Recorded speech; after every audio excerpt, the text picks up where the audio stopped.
ಲೇಖ.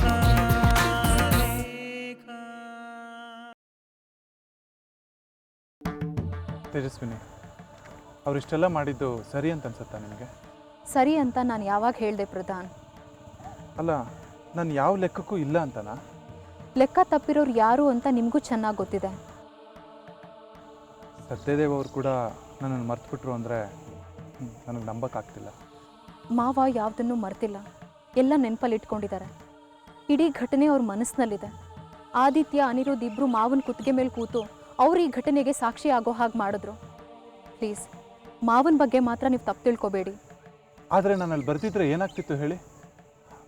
ಅಲ್ಲ ತೇಜಸ್ವಿನಿ, ನೀವಾದರೂ ಹೀಗೆಲ್ಲ ನಡೀತಾ ಇದೆ ಅಂತ ನನಗೊಂದು ಫೋನ್ ಮಾಡಿ ಹೇಳ್ಬೋದಿತ್ತಲ್ವಾ? ಪ್ರಧಾನ್, ಏನಿಲ್ಲದೆ ಎತ್ತ ಇಲ್ಲದೆ ನನ್ನ ನಿಮ್ಮ ಬಗ್ಗೆ ಸುದ್ದಿ ಹಬ್ಸಿದ್ದಾರೆ, ಕೆಟ್ಟದಾಗಿ ಮಾತಾಡ್ತಿದ್ದಾರೆ. ಇನ್ಫ್ಯಾಕ್ಟ್ ನಾನೇ ನಿಮಗೆ ಫೋನ್ ಮಾಡಿ ಅಲ್ಲಿಗೆ ಬರೋದಕ್ಕೆ ಹೇಳಿದ್ದು ಅನ್ನೋದು ಅವ್ರ ಅನುಮಾನ. ಹೌದಾ? ವಿನಾಕಾರಣ ಅಪವಾದಕ್ಕೆ ಗುರಿ ಆಗ್ತಿದ್ದೀನಿ ಗೊತ್ತಾ? ಆದರೆ ಹಾಗಂತ ಹೀಗೆಲ್ಲ ಅನ್ಯಾಯ ಮಾಡೋದು ಸರಿನಾ? ನನಗೆ ಸ್ಪಷ್ಟವಾಗಿ ಗೊತ್ತಿತ್ತು ಇದಾಗಲ್ಲ ಅಂತ. ಹೇಗೆ? ಕಾನೂನಿನ ಪ್ರಕಾರ ಪೇಪರ್ ಮೇಲೆ ಏನೂ ನಡೀದೆ ಅಪ್ಪ ಮಕ್ಕಳೆಲ್ಲ ವೇದಿಕೆ ಮೇಲೆ ನಿಂತು ಕೈ ಕುಲುಕ್ಬಿಟ್ರೆ ಪತ್ರಿಕೆ ಮರ್ಜ್ ಆಗ್ಬಿಡತ್ತಾ? ವ್ಯವಹಾರ ಅಂದರೆ ಸುಮ್ಮನೆನಾ? ಕಾನೂನಿನ ತೊಡಕು ಬಂದೇ ಬರುತ್ತೆ ಅಂತ ನಾನು ಗೆಸ್ ಮಾಡಿದ್ದೆ, ಹಾಗೇ ಆಯಿತು. ಮತ್ತೆ ಆ ಪ್ರೋಗ್ರಾಮ್ ಮಾಡಿದ್ದು? ಪತ್ರಿಕೆಗಳನ್ನು ಮರ್ಜ್ ಮಾಡೋದ್ರ ಹಿಂದೆ ಅನಿರುದ್ಧ್ ದುರುದ್ದೇಶ ಇದೆ ಅಂತ ಯಾರು ಬೇಕಾದರೂ ಊಹಿಸ್ಬೋದು. ಅವ್ರಿಗೆ ಹೇಗಾದರೂ ಮಾಡಿ ಚಿತ್ರಲೇಖ ಪತ್ರಿಕೆನ ಮುಗಿಸ್ಬಿಡ್ಬೇಕು ಅನ್ನೋದು ಆಸೆ ಆಗಿತ್ತು. ಅದಕ್ಕೋಸ್ಕರ ಈ ಮರ್ಜ್ ಅನ್ನೋ ಡ್ರಾಮಾನ ಅವಸರದಲ್ಲಿ ಮಾಡಿ ಮುಗಿಸ್ತಾ ಇದ್ರು. ಥ್ಯಾಂಕ್ ಯು ಪ್ರಧಾನ್, ಸಮಯಕ್ಕೆ ಬಂದು ನೀವು ನಿಲ್ಲಿಸಿದ್ರಿ. ನನಗೆ ತುಂಬ ಸಿಟ್ಟು ಬಂದಿತ್ತು. ಆದರೆ ಆದಿತ್ಯ ಮತ್ತು ಅನಿರುದ್ಧು ಹೀಗೆ ನನ್ನ ಮೇಲೆ ಕೈ ಮಾಡಕ್ಕೆ ಬಂದಿತ್ತು ತಪ್ಪಲ್ವಾ ತೇಜಸ್ವಿನಿ? ಹೇಗೆ ಸಮರ್ಥಿಸ್ಕೊಳ್ಳಿ? ಅಣ್ಣ ತಮ್ಮಂದಿರಿಬ್ಬರು ಶಾಕ್ನಲ್ಲಿದ್ದಾರೆ. ನೀವು ಸ್ಟೇ ಆರ್ಡರ್ ತಂದಿದ್ದು ನೋಡಿ ಅವರು ಕುಸ್ತೋಗಿದ್ದಾರೆ, ಈಗ ಪರದಾಡ್ತಿದ್ದಾರೆ. ನಿಮ್ಮನ್ನು ಹೇಗಾದರೂ ಮಾಡಿ ಮ್ಯಾನ್ ಹ್ಯಾಂಡ್ಲ್ ಮಾಡ್ಬೋದು ಅಂತ ಅಂದ್ಕೊಂಡಿದ್ರು. ನೀವು ಕಾನೂನು ಮಾತಾಡಿದ್ಮೇಲೆ ತಣ್ಣಗಾಗಿದ್ದಾರೆ. ಅಂಥವ್ರಿಗೆ ಹಾಗೆ ಮಾಡದೆ ಇನ್ನೇನು ಸಾಧ್ಯ? ಅಲ್ಲ, ನಾನೊಬ್ಬ ಎಡಿಟರು, ನಂದು ಒಂದು ಪತ್ರಿಕೆ ಇತ್ತು ಅನ್ನೋ ಒಂದು ಸಣ್ಣ ಗೌರವನೂ ಬೇಡವಾ? ದೊಡ್ಡ ತಪ್ಪು ಮಾಡಿದ್ದಾರೆ ಪ್ರಧಾನ್. ಸರಿ, ಈಗ ನೀವು ಕ್ಷಮೆ ಕೇಳಕ್ಕೆ ಬಂದಿದ್ದೀರಾ? ಕ್ಷಮೆ ಕೇಳಕ್ಕೆ ಬಂದಿದ್ದೀನಿ, ಆದರೆ ನನ್ನ ಗಂಡನ ಪರವಾಗಲ್ಲ, ನನ್ನ ಮಾವನ ಪರವಾಗಿ. ಸತ್ಯದೇವ್ ಅವ್ರ ಪರವಾಗ? ಅವ್ರಿಗೆ ತುಂಬ ಹರ್ಟ್ ಆಗಿದೆ, ನಿಮಗೆ ನೋವಾಗಿದೆ ಅಂತ ಅವ್ರು ಸಂಕಟ ಪಡ್ತಿದ್ದಾರೆ. ತಮ್ಮ ಮೇಲೆ ಕಳಂಕ ಬಂದಿದೆಯಲ್ಲ ಅನ್ನೋ ಬೇಜಾರಿದೆ ಅವ್ರಿಗೆ. ಸಾರಿ ಪ್ರಧಾನ್. ಪರವಾಗಿಲ್ಲ, ಇಟ್ಸ್ ಓಕೆ ತೇಜಸ್ವಿನಿ. ಪ್ರಧಾನ್, ನಂದೊಂದು ರಿಕ್ವೆಸ್ಟ್. ಏನು? ಸ್ಟೇ ಆರ್ಡರ್ ವೆಕೇಟ್ ಮಾಡಿಸಿ ನಿಮ್ಮ ಗಂಡನ ಬಿಟ್ಬಿಡ್ಬೇಕು ಅಂತನಾ? ಸ್ಟೇ ಆರ್ಡರ್ ವೆಕೇಟ್ ಮಾಡಿ ಅಂತ ಕೇಳ್ತಾ ಇರೋದು ನಿಜ, ಆದರೆ ನನ್ನ ಗಂಡನ್ನ ಸೇವ್ ಮಾಡಿ ಅಂತ ನಾನು ಕೇಳೋದಕ್ಕೆ ಬಂದಿಲ್ಲ. ಪಾಪ ಏನೂ ತಪ್ಪು ಮಾಡದೇ ಇದ್ದರೂ ವಿನಾಕಾರಣ ಮಾವ ಕೋರ್ಟಿಗೆ ಹೋಗಬೇಕಾಗತ್ತೆ. ಅಷ್ಟು ದೊಡ್ಡ ಹೆಸರು ಮಾಡಿದ್ದಾರೆ, ಅವ್ರಿಗೆ ಅವಮಾನ ಆಗತ್ತಲ್ಲ, ಅದೇ ನನಗೆ ಬೇಸರ. ಅಂದರೆ ನಾನೇನು ಮಾಡಬೇಕು ಅಂತೀರಾ? ನಿಮಗೆ ಗೊತ್ತಿದೆ, ನಾನು ನನ್ನ ಹಠಕ್ಕೆ ಬದ್ಧವಾಗಿದ್ದೀನಿ ತೇಜಸ್ವಿನಿ. ತಗೊಳ್ಳಿ ಸ್ಟೇ ಆರ್ಡರ್ನ. ಪ್ರಧಾನ್, ನಾನು ನನ್ನ ಹಠನ ಬಿಡೋದಿಲ್ಲ ತೇಜಸ್ವಿನಿ. ತಗೊಳ್ಳಿ, ಆ ಸ್ಟೇ ಆರ್ಡರ್ನ ತೆಗೆದು ನೋಡಿ.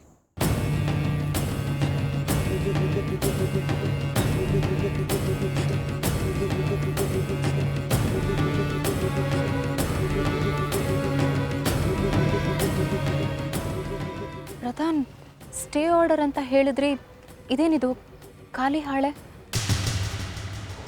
ಹೌದು ತೇಜಸ್ವಿನಿ, ಸತ್ಯದೇವ್ ಅಂತ ಸೀನಿಯರ್ ಜರ್ನಲಿಸ್ಟ್ ವಿರುದ್ಧ, ನಿಮ್ಮ ವಿರುದ್ಧ ನಾನು ಯಾಕೆ ಸ್ಟೇ ಆರ್ಡರ್ ತರಕ್ಕೆ ಹೋಗಲಿ? ನನಗೆ ನಿಮ್ಮಿಬ್ಬರನ್ನ ಹರ್ಟ್ ಮಾಡೋ ಉದ್ದೇಶ ಇರಲಿಲ್ಲ. ನಾನು ಕೋರ್ಟ್ ಮೆಟ್ಲು ಹತ್ತೇ ಇಲ್ಲ. ಆದರೆ ಆದಿತ್ಯ ಮತ್ತು ಅನಿರುದ್ಧ್ ಅವರಿಗೆ ಒಂದು ಬುದ್ಧಿ ಕಲಿಸ್ಬೇಕಾಗಿತ್ತು. ಅದಕ್ಕೆ ಈ ಸ್ಟೇ ಆರ್ಡರ್ ತರೋ ನಾಟಕ ಆಡಿದೆ.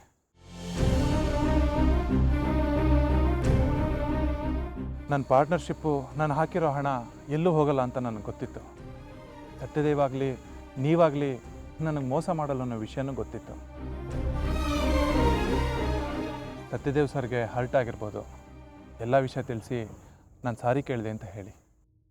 ತುಂಬ ಥ್ಯಾಂಕ್ಸ್ ಪ್ರಧಾನ್. ತೇಜಸ್ವಿನಿ, ಇನ್ನು ಚಿತ್ರಲೇಖ ಪತ್ರಿಕೆ ಜೊತೆ ಯಾವುದೇ ರೀತಿ ಸಂಬಂಧ ಇಟ್ಕೊಳ್ಳೋದು ಸರಿಯಲ್ಲ ಅಂತ ನನಗೆ ಗೊತ್ತಾಗಿದೆ. ಇನ್ಮೇಲೆ ನಾನು ಅಲ್ಲಿರಲ್ಲ.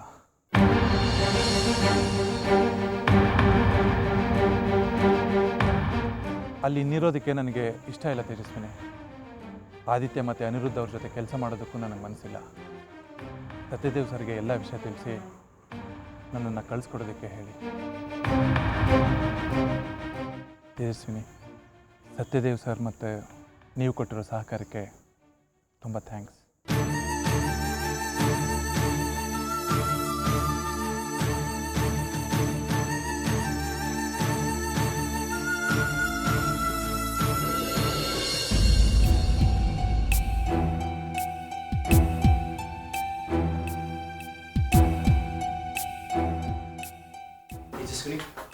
ಪ್ರಧಾನ್ ಸಿಕ್ಕಿದ್ದೇನಮ್ಮ? ಏನು ಹೇಳಿದ್ರು? ಒಪ್ಕೊಂಡ್ರ? ನೀ ಕೇಳಿದ್ಯಾ ಅವ್ರನ್ನ? ಮಾವ, ನೀವು ಗಾಬರಿ ಆಗಬೇಡಿ.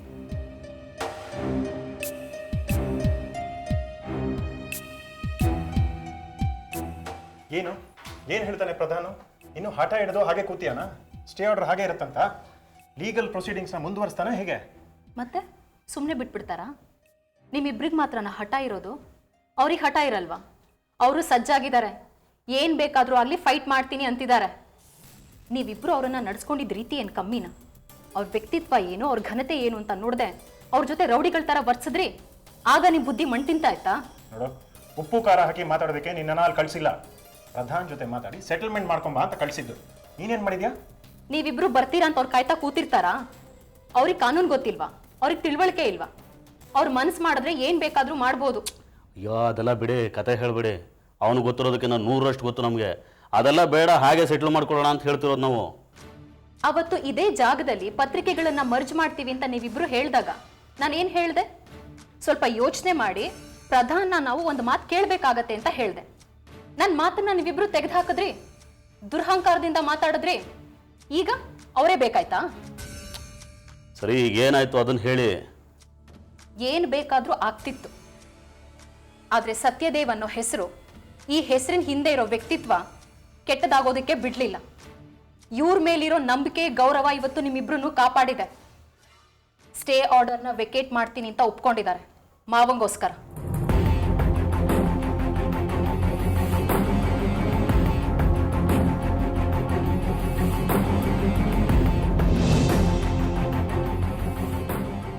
ಆದರೆ ಅವ್ರದ್ದೊಂದು ಕಂಡೀಷನ್ ಇದೆ ಮಾವ.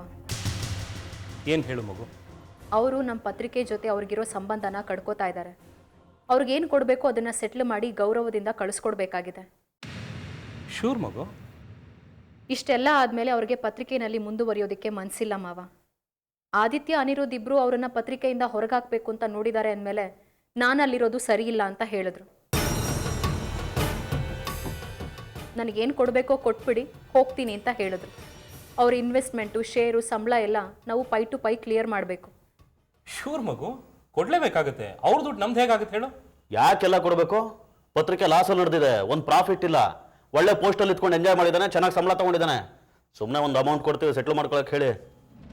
ಹಾಗಾದರೆ ಇದು ಬಗೆಹರಿಯಲ್ಲ ಮಾವ. ಪ್ರಧಾನ್ ಸಿಟ್ಟಾಗಿದ್ದಾರೆ, ಅವ್ರ ತೇಜೋವಧೆ ಆಗಿದೆ ಅಂತ ಬೆಂಕಿ ಆಗಿದ್ದಾರೆ. ನಾವು ಕೊಡೋದೇ ಇಷ್ಟು ಅಂತ ಹೇಳಿದ್ರೆ ಕೋರ್ಟ್ ಮೆಟ್ಲು ಹತ್ತುತ್ತಾರೆ. ಆಗ ಚಕ್ರಬಡ್ಡಿ ಸಮೇತ ಕೊಡಬೇಕಾಗತ್ತೆ. ಇವರಿಬ್ರಿಗೂ ಸ್ವಲ್ಪ ಯೋಚನೆ ಮಾಡೋದಕ್ಕೆ ಹೇಳಿ. ಅಲ್ಲ, ಅಷ್ಟೆಲ್ಲ ಡಿಮ್ಯಾಂಡ್ ಮಾಡಿದ್ರೆ ಹೇಗೆ? ಸಂಧಾನ ಮಾಡುವಂತ ನಿನ್ನೇನು ಕಳಿಸ್ತಾರೆ? ಅವ್ನ ಡಿಮ್ಯಾಂಡ್ಸ್ನ ನಮ್ಮ ಹತ್ರನೇ ತಂದಿದೆಯಲ್ಲ. ಡಿಮ್ಯಾಂಡ್ಸ್ ಇಲ್ಲ ಅಂದರೆ ಸೆಟ್ಲ್ಮೆಂಟೇ ಆಗಲ್ಲ, ತಿಳ್ಕೊಳ್ಳಿ. ಹೇ, ಬಾಯಿ ಮುಚ್ಚರಯ್ಯ ಸಾಕು. ನಿಮ್ಮ ವ್ಯವಹಾರ ಮಾಡಿದ್ರೆ ಪತ್ರಿಕೆ ಹೆಸರು ಹಾಳಾಗೋಗುತ್ತಷ್ಟೇ. ಪ್ರಧಾನು ಕೇಸ್ ವಾಪಸ್ ತಗೊಂಡು ರಾಜಿ ಆಗ್ತಿರೋದು ದೊಡ್ಡ ವಿಷಯ, ಇದ್ರ ಮೇಲೆ ನಿಮ್ಮ ಜಂಭ ಬೇರೆ. ನೋಡಿ, ಅವ್ರ ಋಣ ನಮ್ಮ ಹತ್ರ ಇರಬಾರ್ದು. ಇನ್ನೂ ಹೆಚ್ಚಿನ ರೀತಿಯಲ್ಲಿ ಅವ್ರು ಕೊಟ್ಟು ಕಳಿಸ್ಬೇಕು, ಅದು ನಮ್ಮ ಕರ್ತವ್ಯ. ಮೊದಲು ಅವ್ರಿಗೇನು ಕೊಡಬೇಕೋ ಅದನ್ನು ಕೊಟ್ಟು ನಿಮ್ಮ ಮರ್ಯಾದೆ ಉಳಿಸ್ಕೊಳ್ಳಿ. ಇಲ್ಲದೆ ಇದ್ರೆ ಅವ್ರ ದಾರಿ ಅವ್ರು ನೋಡ್ಕೊಂಡು ಹೋಗ್ತಾರಷ್ಟೇ. ತೇಜಸ್ವಿನಿ, ನಿನ್ನ ಕೆಲಸ ನೀನು ಮಾಡಿದ್ಯಾ ಮಗು. ಇನ್ನೂ ಕೋರ್ಟು ಕಚೇರಿ ಅಂತ ಅಲಿತೀನಿ ಅನ್ನೋದಾದ್ರೆ ಲೆಟ್ ದಮ್ ಡೈ. ನೋಡು, ನ್ಯೂ ಚಿತ್ರಲೇಖ ಪತ್ರಿಕೆ ಇನ್ನೂ ಎತ್ತರಕ್ಕೆ ಬೆಳಿಬೇಕು, ಹೆಸರು ಮಾಡಬೇಕು ಅನ್ನೋದಾದ್ರೆ ಅವ್ರದ್ದು ಸೆಟ್ಲ್ ಮಾಡಿ ಫಸ್ಟು. ರೆಡಿ ಮಗು, ಹೋಗೋಣ.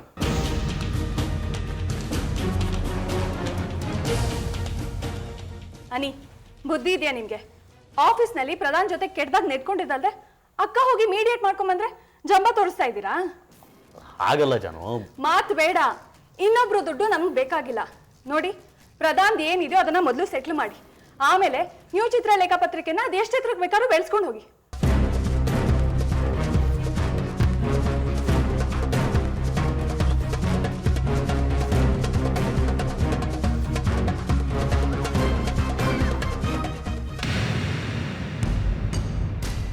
ಇವತ್ತು ತುಂಬ ಸಂತೋಷವಾಗಿದ್ದೇನೆ ಬ್ರದರ್. ಆ ಪ್ರಧಾನ್ ಇನ್ನೇನು ಕಂಡ್ಕತಿರ್ತಾನೋ ಅಂತ ಹೆದರ್ಕೊಂಡಿದ್ದೆ. ಅದು ಅಲ್ಲದೆ ನಾನು ಸಹನೆ ಕಳ್ಕೊಂಡು ಅವನ ಮೇಲೆ ಕೈ ಮಾಡೋಕ್ಕೂ ಹೋಗಿದ್ದೆ. ಅದು ಎಲ್ಲಿ ಪೊಲೀಸ್ ಕೇಸ್ ಆಗುತ್ತೋ ಅಂತ ತಲೆ ಕೆಡಿಸ್ಕೊಂಡಿದ್ದೆ. ಪರವಾಗಿಲ್ಲ, ನೀನು ಹೆಂಡತಿ ಸಂಧಾನ ಮಾಡಿದಾಳೆ. ಸಂಧಾನ ಮಾಡದೆ ಇನ್ನೇನೋ ಮಾಡ್ತಾಳೆ. ಆ ಪ್ರಧಾನ್ಗೆ ನನ್ನ ಹೆಂಡತಿ ಮಾತಂದರೆ ವೇದವಾಕ್ಯ. ಅವಳು ಒಂದೇ ಒಂದು ಮಾತು ಹೇಳಿದರೆ ಸಾಕು, ಸರಿ ಮೇಡಮ್ ಅಂತ ಒಪ್ಪಿಗೆ ಕೊಟ್ಬಿಡ್ತಾನೆ. ಒಟ್ಟಿನಲ್ಲಿ ಕಂಟಕ ಕಳೀತಲ್ಲ, ಅಷ್ಟು ಸಾಕು ನಮಗೆ. ಆ ಪ್ರಾಣಿಗೆ ಅದೇನು ಕೊಡಬೇಕು ಕೊಟ್ಟು ಕೈ ತೊಳ್ಕೊಡೋಣ. ಯಾಕೆಂದರೆ ಅದು ಪತ್ರಿಕೆ ಪ್ರಾಣಿ, ಏನಾದರೂ ಒಂದು ಕಿರಿಕ್ ಮಾಡ್ತಾನೆ ಇರುತ್ತೆ. ಸುಮ್ಮನೆ ನಮಗೆ ತೊಂದರೆ. ಅನಿ, ಅವನಿಗೇನು ದುಡ್ಡು ಕಾಸು ಕೊಡಬೇಕೋ ಎಲ್ಲ ಕೊಟ್ಬಿಡಿ ಅಂತ ಹೇಳಿದ್ದೀನಿ. ಹಾಳಾಗಿ ಹೋಗ್ಲಿ ಬಿಡೋ. ಇನ್ನು ಮುಂದೆ ನಮ್ಮಿಬ್ಬರು ಸಾಮ್ರಾಜ್ಯ ಎಲ್ಲ ನಮ್ಮದೇ ಕಣೋ. ಅನಿ, ಇವತ್ತು ನನ್ನ ಕನಸು ನನ್ಸಾಯ್ತು ಕಣೋ. ನಾನು ನೀನು ಒಂದಾಗಬೇಕು, ನಮ್ಮಿಬ್ಬರು ಪತ್ರಿಕೆಗಳು ಒಂದಾಗಬೇಕು ಅಂತ ನಂಗೆ ತುಂಬ ಆಸೆ ಇತ್ತು ಕಣೋ. ಅದು ಇವತ್ತು ನೆರವೇರ್ತು. ಅನಿ, ಇನ್ನು ಮುಂದೆ ಪತ್ರಿಕೆನ ಚೆನ್ನಾಗಿ ಬೆಳೆಸೋಣ ಕಣೋ. ಅಪ್ಪನಿಗೆ ನೋಡಿ ಶಾಕ್ ಆಗಿಬಿಡ್ಬೇಕು, ಅಷ್ಟು ಚೆನ್ನಾಗಿ ಬೆಳೆಸೋಣ. ಇಷ್ಟೆಲ್ಲ ಆದರೂ ದಾರಿ ಸ್ಮೂತ್ ಆಗಿಲ್ಲ ಬ್ರದರ್. ಯಾಕೋ ಸ್ಮೂತ್ ಆಗಿಲ್ಲ ಅಂತ್ಯಾ? ಅಪ್ಪನ್ನ ಹೊಲಿಸಿದಾಯ್ತು. ಇನ್ನು ಪ್ರಧಾನು ನಮ್ಮ ದಾರಿಗೆ ಮುಳ್ಳಾಗಿದ್ದ, ಕಿರಿಕಿರಿ ಮಾಡ್ತಾ ಇದ್ದ, ಅವನನ್ನು ಎತ್ತಂಗಡಿ ಮಾಡಾಯ್ತು. ಇನ್ಯಾರೋ ಅಡ್ಡ ಬರ್ತಾರೆ?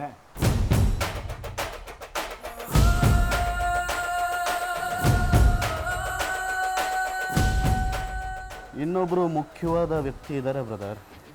ಪ್ರತಿಯೊಂದಕ್ಕೂ ಅಡ್ಗಾಲು ಹಾಕಿರ್ತಾರೆ. ಪ್ರತಿದಿನ ಜಗಳ ಕಿತಾಪತಿ ಇದ್ದಿದ್ದೆ. ಯಾರು ಅಂತ ಹೇಳೋ, ಕಳಿಸ್ಬೋಣ ಅವ್ರನ್ನ. ಇದೇನಪ್ಪ ಅಷ್ಟು ಇನ್ಫ್ಲೂಯೆನ್ಸ್ ಇರೋರು? ಅಲ್ಲಾನಿ, ಚಿತ್ರಲೇಖಾ ಪತ್ರಿಕೆ ಫೌಂಡರ್ ನಮ್ಮಪ್ಪ, ಅವ್ರನ್ನೇ ಲೆಕ್ಕಕ್ಕೆ ತಗೊಳ್ಳಿಲ್ವಂತೆ. ಇನ್ನು ಒಬ್ಬರನ್ನ ಹ್ಯಾಂಡಲ್ ಮಾಡೋದು ನಮ್ಮ ಕಷ್ಟನಾ? ಅದು ಯಾರು ಅಂತ ಹೇಳೋ. ನಿನ್ನ ಹೆಂಡತಿ ತೇಜುನ ನೋಡು, ಪತ್ರಿಕೆ ಮರ್ಜಾಯಿತು, ನಮ್ಮ ಕನಸುಗಳು ಈಡೇರಿತು ನಿಜ.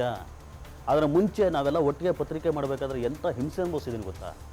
ಅಪ್ಪ ನಿನ್ನ ಹೆಂಡತಿಗೆ ಸದರ ಕೊಟ್ಟು ತಲೆ ಮೇಲೆ ಕೂರಿಸ್ಕೊಂಡಿದ್ರು. ಹೇಳ್ತೀನಿ ಅಂತ ಬೇಜಾರು ಮಾಡ್ಕೋಬೇಡ, ನಿನ್ನ ಹೆಂಡತಿ ಸ್ವಲ್ಪ ಹೆಡ್ಲಾಂಗು. ಕೆಲಸ ಮಾಡೋಕ್ಕಾಗಲ್ಲ ಕಣ ಅವ್ರ ಜೊತೆ. ಎಂಥ ಹಠ ಅಂತ ನಿನಗೆ ಗೊತ್ತು. ಪ್ರಧಾನ ವಿಷಯದಲ್ಲಿ ಅದರ ಅನುಭವ ನಿನಗೂ ಆಗಿದೆ. ನಮ್ಮದೇ ಒಂದು ದಿಕ್ಕಾದರೆ ಅವ್ರದ್ದೇ ಇನ್ನೊಂದು ದಿಕ್ಕು. ಹೇಗೆ ಕೆಲಸ ಮಾಡೋಕ್ಕಾಗತ್ತೆ? ನೋಡು, ನನ್ನ ಸ್ಟೈಲಲ್ಲಿ ನಾನು ಪತ್ರಿಕೆ ಮಾಡ್ತೀನಿ. ಅದು ಹಾಗಲ್ಲ ಹೀಗೆ, ಹೀಗಲ್ಲ ಹಾಗೆ ಅಂತ ಮೂಗು ತೋರಿಸ್ತಾರೆ. ಮೊದಲೇ ಪಿತ್ತ ನೆತ್ತಿಗಿರೋ ಜಾಸ್ತಿ ನನಗೆ. ನಾನು ಸಿಟ್ಟಲ್ಲಿ ಏನಾದರೂ ಅನ್ನೋದು, ಅವರು ಜಗಳ ತೆಗಿಯೋದು, ದೊಡ್ಡ ಜಗಳ ಆಗೋದು. ಅದಕ್ಕೆ ಏನು ಮಾಡೋದು ಅಂತ ಯೋಚನೆ ಮಾಡ್ತಿದ್ದೀನಿ. ಈಗ ನನ್ನ ಹೆಂಡ್ತಿ ನೋಡು, ಮರ್ಯಾದೆಯಾಗಿ ಬಾಯಿ ಮುಚ್ಕೊಂಡು ಮನೇಲಿದ್ದಾಳೆ. ಯಾಕೆ ಏನು ಅಂತ ಪ್ರಶ್ನೆ ಮಾಡಲ್ಲ. ಆಫೀಸ್ ವಿಚಾರದಲ್ಲಿ ತಲೆ ಹಾಕಲ್ಲ. ನಿಜವಾಗ್ಲೂ ನಾನು ಲಕ್ಕಿ ಕಣೋ. ಅದು ನಿಜ. ಜಾಹ್ನವಿನ ನಾನು ಅಬ್ಸರ್ವ್ ಮಾಡಿದ್ದೀನಿ. ತುಂಬ ಒಳ್ಳೆ ಹುಡುಗಿ ಅವಳು. ತೇಜು ಥರ ತರಲೇ ಅಲ್ಲ. ನೋಡು, ನಾನು ಕಂಪೇರ್ ಮಾಡಲಿಲ್ಲ, ಇರೋ ವಿಷಯ ಹೇಳಿದೆ. ಈಗ ನಾನು ಅವ್ರನ್ನ ಅತ್ತಿಗೆ ಅಂತ ನೋಡೋದಾ ಅಥವಾ ಎಡಿಟರ್ ಅಂತ ನೋಡೋದಾ? ಭಾವನಾತ್ಮಕವಾಗಿ ಮಾತಾಡೋಕ್ಕೆ ಹೋದರೆ ವ್ಯವಹಾರ ಅಡ್ಡ ಬರುತ್ತೆ. ವ್ಯಾವಹಾರಿಕವಾಗಿ ಮಾತಾಡೋಕ್ಕೆ ಹೋದರೆ ಸಂಬಂಧ ಅಡ್ಡಿ ಬರುತ್ತೆ. ಅದನ್ನೇ ಅತ್ತಿಗೆ ಅರ್ಥ ಮಾಡ್ಕೊಳ್ಳಲ್ಲ. ಅಷ್ಟೇನಾ ಸಮಸ್ಯೆ? ಅಷ್ಟೇ, ಬೇರೆ ಏನಿಲ್ಲ.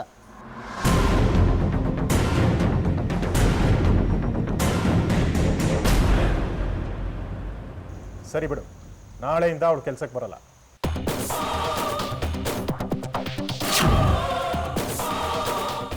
ಅಂದರೆ ಏನು ಮಾಡ್ತೀಯ? ಅನಿ, ಅದೆಲ್ಲ ನಿಂಗೆ ಯಾಕೋ? ನಾಳೆಯಿಂದ ಅವಳು ಆಫೀಸಿಗೆ ಬರಲ್ಲ. ಅದು ನನ್ನ ಜವಾಬ್ದಾರಿ. ನೀನು ಆರಾಮಕ್ಕಿರು. ಅಲ್ಲ ಬ್ರದರ್, ಹೇಗೆ ಮಾಡ್ತೀಯ? ನೀನು ಹೆಂಡತಿ ಚಂಡಿ ಆಗ್ಬಿಡಲ್ವಾ? ಪ್ರಳಯ ಆಗ್ಬಿಡುತ್ತೆ ಕಣೋ. ಅನಿ, ಹೇಗೋ ಪ್ರಳಯ ಆಗುತ್ತೆ. ಅವಳಿಗೆ ಹೇಗೆ ಬುದ್ಧಿ ಕಲಿಸ್ಬೇಕು ಅಂತ ನನಗೆ ಚೆನ್ನಾಗಿ ಗೊತ್ತು. ನೀನು ಆರಾಮಕ್ಕಿರೋ.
ವಿನಯ್,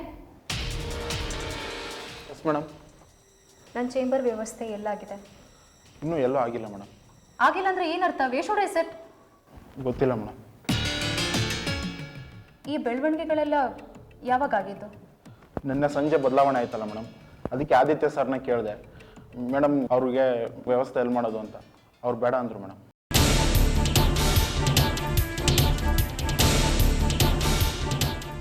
ಹಾಗಂದ್ರ ನೀವು ಹೊರಡಿ. ಸರಿ ಮೇಡಮ್.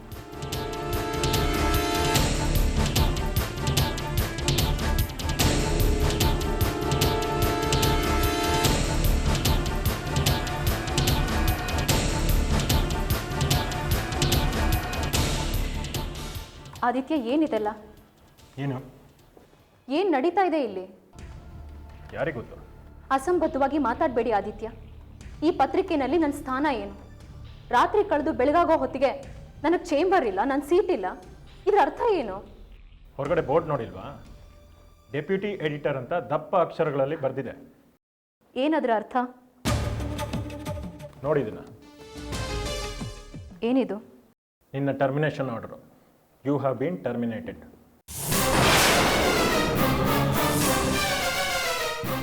ಆದಿತ್ಯ, ಒಳ್ಳೆ ಮಾತಲ್ಲಿ ಹೇಳಬೇಕಂದ್ರೆ ನಿನ್ನನ್ನು ಮನೆಗೆ ಕಳಿಸ್ತಾ ಇದ್ದೀನಿ. You can go home. ನಿಮ್ಮನ್ನ ನೀವು ಏನಂತ ತಿಳ್ಕೊಂಡಿದ್ದೀರಾ? ಎಷ್ಟು ಧೈರ್ಯ ನಿಮಗೆ ನನ್ನನ್ನು ಹೊರಗೆ ಕಳಿಸೋದಕ್ಕೆ? ಈ ಪತ್ರಿಕೆಗೆ ನಾನು ಮ್ಯಾನೇಜಿಂಗ್ ಎಡಿಟರ್ ಆಗಿ ದುಡ್ದಿದ್ದೀನಿ, ನನ್ನ ಸೇವೆ ಸಲ್ಲಿಸಿದ್ದೀನಿ. ಅದಕ್ಕೆ ನಿಮಗೆ ಸಂಬಳ ಕೊಟ್ಟಾಗಿದೆ. ಇನ್ನು ಮುಂದೆ ನಿನ್ನ ಅವಶ್ಯಕತೆ ಇರಲಿಲ್ಲ.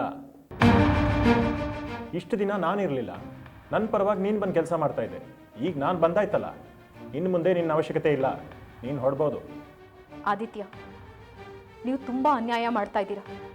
ನೀವು ನನ್ನ ಜೊತೆ ಕೆಟ್ಟದಾಗಿ ವರ್ತಿಸ್ತಾ ಇದ್ದೀರಾ. ನಾನು ನಿಮ್ಮ ಹೆಂಡತಿ ಆದಿತ್ಯ. ಗೊತ್ತು, ನೀನು ನನ್ನ ಹೆಂಡತಿ ಅಂತಾನೆ ನಿನ್ನನ್ನು ಮನೆಗೆ ಕಳಿಸ್ತಾ ಇರೋದು. ಇನ್ನು ಮುಂದೆ ಇದು ಚಿತ್ರಲೇಖ ಪತ್ರಿಕೆ ಅಲ್ಲ, ನೀವು ಚಿತ್ರಲೇಖ ಪತ್ರಿಕೆ. ಅನಿರುದ್ಧನ್ ಹೆಂಡತಿಯನ್ನು ಇಲ್ಲಿ ಬಂದು ದುಡಿತಾ ಇಲ್ಲ, ಅವಳ ಹೆಸರಲ್ಲಿ ಪೇಚಕ್ಕೂ ಹೋಗ್ತಾ ಇಲ್ಲ. ನೀನು ಬಂದು ಕೆಲಸ ಮಾಡಿ ಸಂಬಳ ತೊಗೊಂಡ್ರೆ ನಾಳೆ ಒಂದು ಮಾತು ಬರ್ಬೋದು. ಅದಕ್ಕೆ ನಿನ್ನನ್ನು ಮನೆಗೆ ಕಳಿಸ್ತಾ ಇರೋದು. ಹೋಗು. ವಿನಾಶಕಾಲೇ ವಿಪರೀತ ಬುದ್ಧಿ ಅಂತ ಹೇಳ್ತಾರೆ. ನಿಮ್ಮ ವಿನಾಶಕ್ಕೆ ಇದೆಲ್ಲ ನೀವು ಮಾಡ್ತಿರೋ ತಪ್ಪುಗಳು. ಆ ದೇವ್ರು ನಿಮಗೆ ಒಳ್ಳೆ ಬುದ್ಧಿ ಕೊಡಬೇಕಾಗಿತ್ತು. ಆದರೆ ಏನಾದರೆ ಇಷ್ಟು ದಿನ ನೀನು ಕೆಲಸ ಮಾಡಿದ ಪೇ ಚೆಕ್ಕು ಮನೆಗೆ ಕೊರಿಯರಲ್ಲಿ ಬರುತ್ತೆ. ಹೋಗ್ತಾ ಇರೋ. You can go home. ನನಗೆ ಗೊತ್ತಿದೆ, ನನ್ನ ಮೇಲೆ ನಿಮ್ಮ ಅಟ್ಟಹಾಸ ತೋರಿಸ್ತಾ ಇದ್ದೀರಾ ಅಲ್ವಾ? ಒಂದು ತಿಳ್ಕೊಳ್ಳಿ, ಸಮಯ ಹೀಗೆ ಇರಲ್ಲ. Good bye.